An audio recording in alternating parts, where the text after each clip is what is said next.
오늘은 forward rate에 대해서 공부를 하겠습니다. forward rate라고 하는 것은 여기 설명된 대로 미래 시점의 제로 레이트다. 그렇지만 그 금리가 지금 확정이 되는 겁니다. 무엇을 통해서?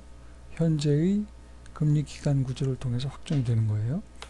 예제를 가지고 한번 풀어볼게요. 지금 제로 레이트이 1년 동안 1년짜리 만기 채권의 그 제로 레이트 일드가 5%고 금리가 2년짜리는 6%고 3년짜리 7%, 4년짜리 8%다 했을 경우에 바로 이것이 지금 현재의 금리의 기간 구조라고 볼 수 있죠. 지로 레이트를 가지고 만드는 금리의 기간 구조입니다. 근데 이걸 통해서 1년 후에 선도금리를 계산할 수가 있습니다. 요 5%의 의미는 1년 동안 채권이 5% 수익을 가져다 준다는 의미고, 6%의 의미는 2년 동안 연평균 6%를 가져다 준다는 거예요. 2년 동안 연평균 6%를 가져다 주니까 첫 해에 5%를 가져다 주고 둘째 해에 몇 프로를 가져다 줘야지 연평균 6%를 가져다 주느냐. 그래서 X 계산을 할 수 있죠. 이렇게 해서 계산된 이 X는 26, 12 마이너스 5니까 7%가 나오는데, 이때 이 X 7%가 바로 1년 후 예상되는 1년 동안의 제로 레이트예요. 그게 7%란 말이야. 근데 지금 확정이 돼요. 이 지금 제로 레이트 그 금리 기간 구조를 통해서 지금 확정이 된다는 의미에서 이게 선도금리가 되는 겁니다. 그러니까 여러분들이 선도계약을 기억하시면 미래 시점에 거래가 일어나지만 지금 거래의 조건을 확정시키잖아요. 선도금리도 미래 시점의 금리인데 이게 1년 후 1년 동안의 금리예요. 그렇지만 이 금리의 기간 구조, 현재 금리의 그 제로 레이트를 통해서 지금 확정이 된단 말이죠. 1년 후 1년 동안의 금리지만 지금 확정시킬 수 있는 금리, 이게 일종의 선도금리입니다.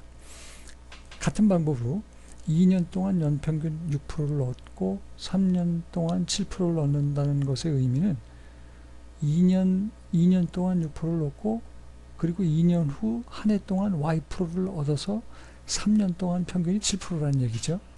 이걸 계산하면 Y가 9%가 나오거든요. 이 9%의 의미는 2년 후 1년 동안 미래 시점의 금리인데 미래 시점의 제로 레이트이면서 지금 확정되는 금리라는 의미에서 선도금리가 되는 겁니다. 이걸 조금 더 일반화시키면은 뭐 똑같은 얘기인데요. 이거랑 똑같은 얘기인데 이거보다 조금 더 현실적으로 5년 동안 제로 레이트 이렇게 주어지고 이걸 통해서 포워드 레이트를 계산을 한 거죠. 그러니까 11%가 어떻게 해서 11%가 나왔느냐? 10.0 더하기 X 나누기 2 한 것이 그 평균이 10.5인데 여기서 X 값을 구하면 그게 11.0이 나옵니다. 그러니까 1년 후 1년 동안 예상되는 미래 시점의 제로 레이트인데 지금 확정된다는 의미에서 선도금리예요. 그게 11%예요. 같은 방법으로 2년 후 1년 동안의 금리는 2년 동안의 금리가 10.5이기 때문에 10.5 곱하기 2 더하기 2년 후 1년 동안의 금리 Y를 하고 그 전체를 3으로 나눠주면 평균이 10.8이 나와야 되거든요. 그래서 Y값을 구하는 게 11.4입니다. 이 11.4의 의미는 2년 후 1년 동안 예상되는 금리인데 미래 시점의 제로 레이트인데 지금 확정시킬 수가 있단 말이에요. 그래서 이것이 2년 후 1년 동안의 제로 레이트이면서 지금 확정되는 선도금리다.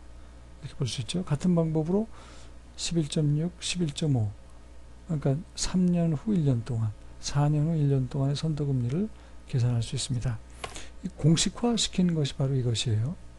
여기서 시점을 T1, T2라고 그러고 각각 그 금리를 R1, R2라고 했을 때 그 선도금리는 이 공식에 의해서 계산이 된다고 했잖아요. 그럼 쉬운 예제로 T2가 2고 T1이 1이고 R2가 6%고 R1이 5%다. 그러면 그 값을 여기다 대입을 하면 T2-T1은 2-1이니까 분모값이 2죠. T2는 6%예요. 6% 곱하기 T2는 2니까 R2는 6%고 12%가 나오고 빼기 R1은 5%, T1은 1년. 그럼 5%란 말이죠. 빼주면 7%가 나오죠. 이게 뭐예요? 1년 후 1년 동안의 선도금입니다. 그래서 이렇게 계산이 되죠. 같은 방법으로 2 빼기 3이다. 2 빼기 3, 3년 2년.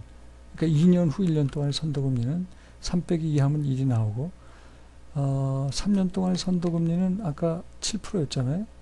2년 동안의 3년 동안의 그 제로레이션 7%, 2년 동안의 제로레이션 6%였으니까 여기다 똑같이 집어넣어서 T2가 3이고 요것은 7%, 3, 7, 21. 요거는 R1이 6%, T1이 2년. 그러면은 이게 얼마가 됩니까?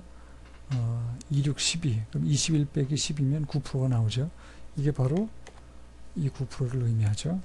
이런 식으로 선도금리를 계산할 수 있는데, 일반적으로 그 일드 커브의 모양이 우상향일 때의 포워드 레이트는 제로 레이트보다 더 큰 값을 가집니다. 그거는 위 예제에서도 보여줘요. 보시면은 이게 지금 우상향의 일드 커브란 말이죠. 그러니까 그 텀 투 머처리티가 1, 2, 3, 4로 커질 때 제로 레이트도 5, 6, 7, 8로 지금 커지고 있지 않아요? 근데 보면은 제로 레이트보다 뭐가 더 커요? 포워드 레이트가 더 크죠. 그죠?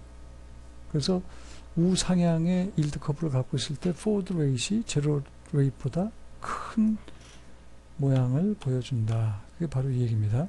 우상향의 슬로핑 일드 커브에서는 포워드 레이트이 제로 레이트보다 크다.